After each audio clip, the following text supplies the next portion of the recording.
I got asked by someone to talk more about how blends work in the middle of words. So when you're mapping a word, if you see some things when you stop and look that need to stay glued together, you first look for digraphs like SH, CH, WH, TH, those kind. Then you look for beginning blends like burr, cur, full, those kind.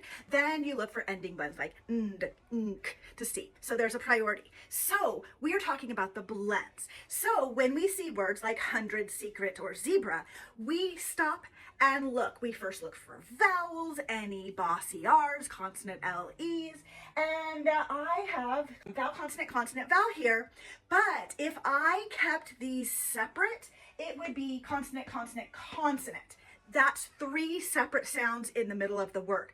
That can be very confusing for learners. The whole point of word mapping is to make it in the simplest form possible, the smallest amount of chunks. So when they start blending it, when they start the beginning of the word, they can remember what happened at the beginning by the time they got at the end.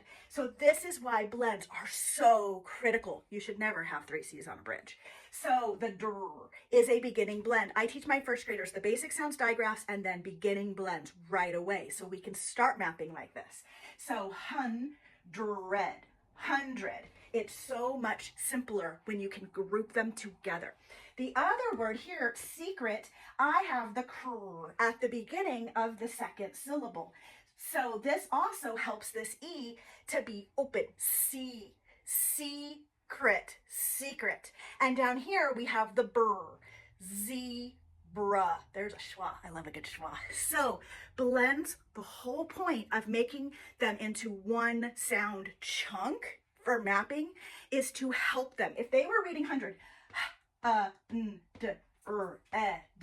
they've already forgotten the beginning of that word. It's going to be really hard, even if they're blending. Hundred.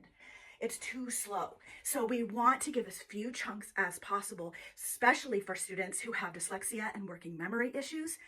Hundred, breaking it up into another less chunk is critical.